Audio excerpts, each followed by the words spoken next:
O uso de técnicas como a inseminação artificial em tempo fixo aumentou muito nos últimos anos no Brasil, mas o potencial para aplicação no rebanho é muito maior. Sobre esse assunto eu vou conversar agora com o presidente da Associação Brasileira de Inseminação Artificial, Lino Rodrigues.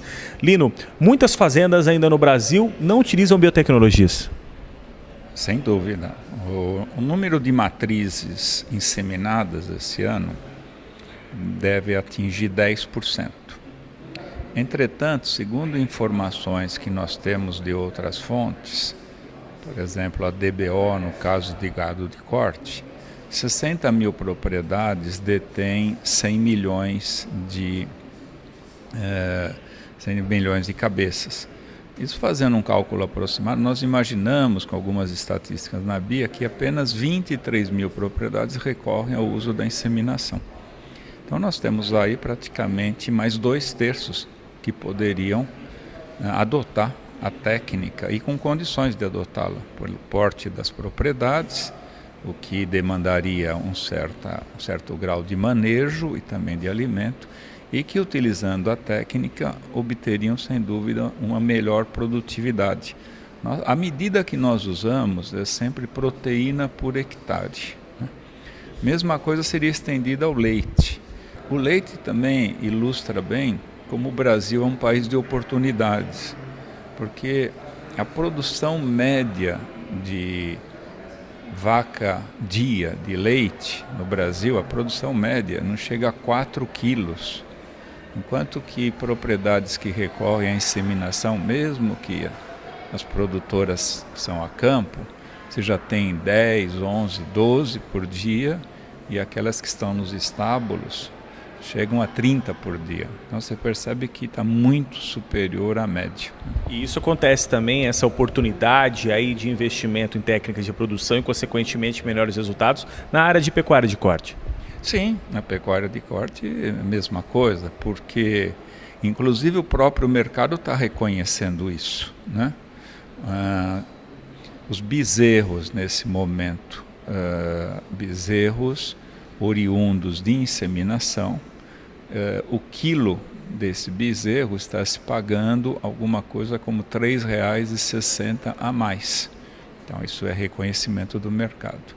Dependendo dos cálculos que nós fizermos, inserindo a redução do intervalo entre partos, etc., nós diríamos que um bezerro teria uma média de 30 quilos superior. Isso significa R$ 108 superior. 108 para um investimento que hoje está entre R$ 35 e R$ 40 é um retorno de 200%.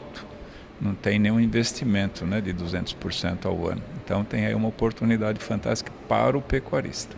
Ainda é possível os pecuaristas investirem nas técnicas de reprodução nessa estação de monta? Sem a menor dúvida. É possível, precisa uma avaliação, mas dependendo do porte, ele pode entrar sem nenhum problema. A única ressalva que eu faço, nós tivemos hoje aqui no simpósio, que está muito bom, por sinal, uma apresentação do Gabriel mencionando os cuidados. Você tem que tomar o cuidado, primeiro, com o inseminador, segundo, com o protocolo e terceiro, com o sêmen. Eu lembro sempre ao produtor que ele deve contratar pessoas profissionais experientes. Não se aventure se for a primeira vez. É bom contratar profissionais experientes que o orientarão com todo o cuidado. Para a gente encerrar agora, qual a mensagem que o senhor deixa aí aos produtores, né, aos peões também que nos acompanham, né, nas fazendas, a respeito do uso das técnicas de reprodução, do uso de inseminação artificial em tempo fixo? Qual que é a mensagem que o senhor deixa? Olha, a minha mensagem é a seguinte: é um patrimônio em termos de recursos significativo. O que é significativo? Hoje no Brasil nós temos uma produção de carne e de leite que anualmente das propriedades para os frigoríficos e para os laticínios, nós comercializamos algo em torno de 125 bilhões de reais. O que eu quero mencionar é que é um valor que equivale praticamente ao faturamento de uma Petrobras. E com as técnicas e com a contribuição dos peões, com a atuação profissional dos veterinários, nós teríamos condições de incrementar, pelo menos aí por ano, 5% de produtividade.